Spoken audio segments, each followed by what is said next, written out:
I was sitting over there. Okay. So, how's the sound? Pretty good? Okay.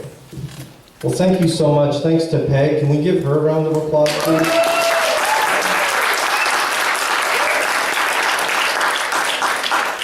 It's very special to be here. Thank you also to Wendy, to Haldane, and for videotaping, and Wendy for being at the front door.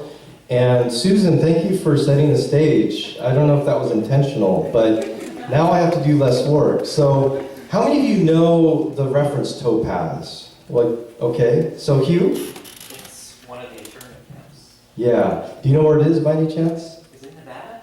Close. Utah. Yeah.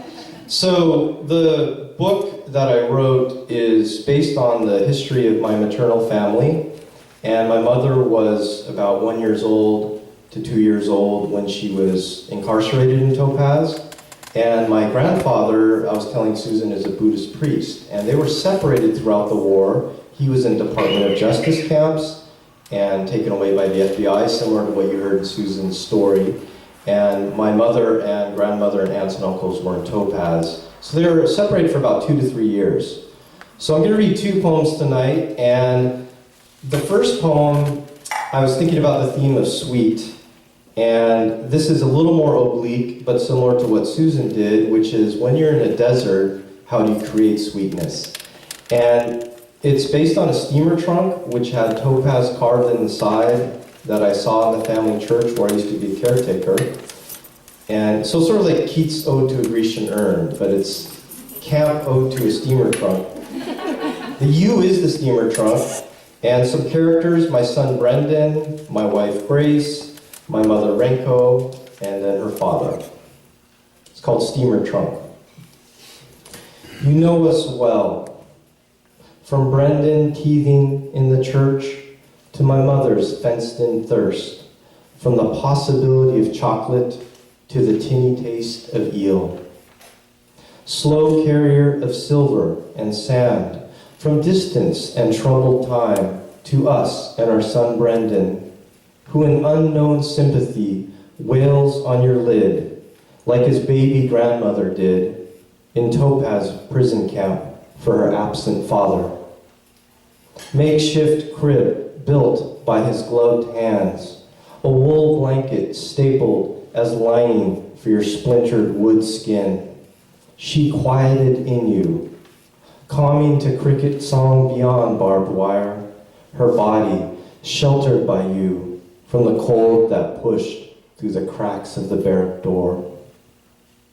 Strong box of only what we can carry, my wife Grace towels off Brendan, and I set him down on his nursery floor, pry you open with a crowbar.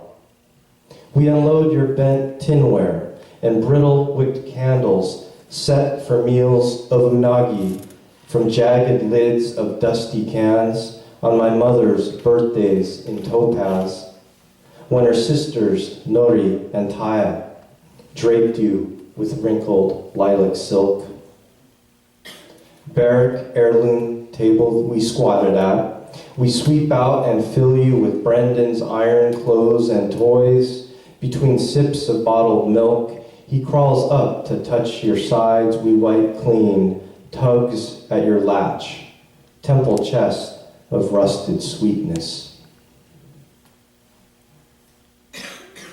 Also want to thank Jerry. Jerry, hand for her. She's over there selling books. Where's Jerry?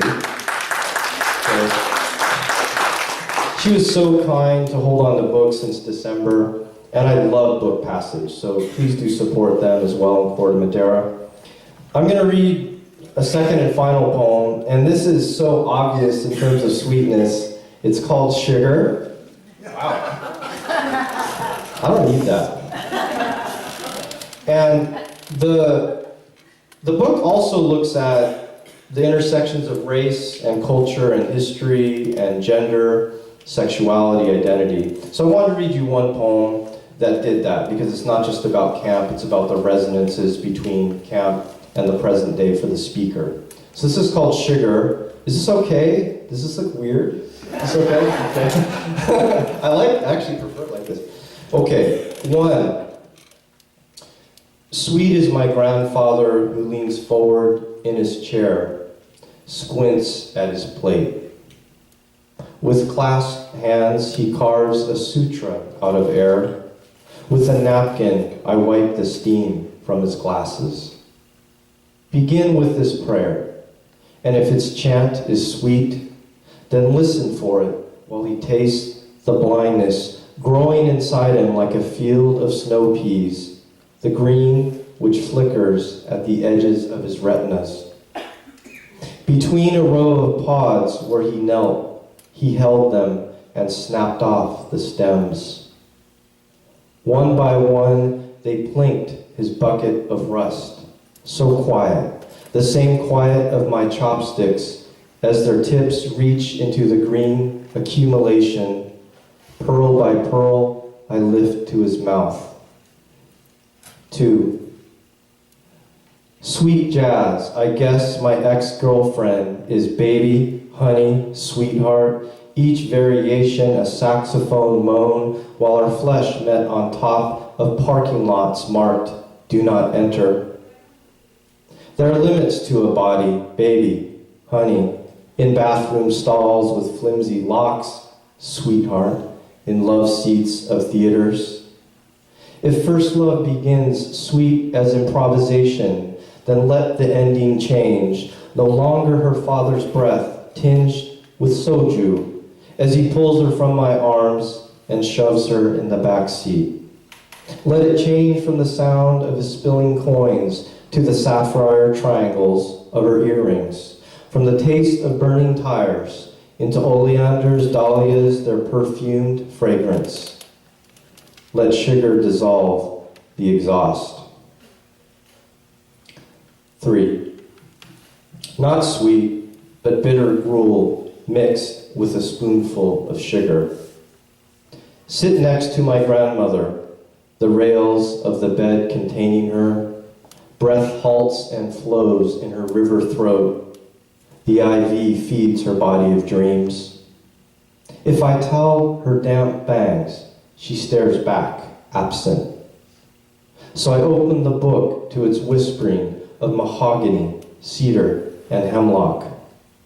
This sutra is sugar. As long as it bathes her with my syllables, soothes her glottal stops. The clock sips from its frayed cord. I push the button that feeds her. The minutes are churned pages beneath the simple lamp on the simple stand. 4. Sweet is our dissolving. The young woman I loved leans her weight into an iron, steaming the wrinkles from muslin. In his shop, her father folds each sheet she finishes, her face moist from the sweat. I still see her cheek pressing against the sealed window of his car as he took her away. I will carry tulips down a long hallway and throw the petals into a chamber of stone. Something is sweet about the bones, my grandfather and grandmother burning on the other side of a latched door. I don't want desire, but it overtakes me. The way I move with her against her father's floor, and afterwards clean up my hairs from his rug. By the edge of the creek, there are words about the dead.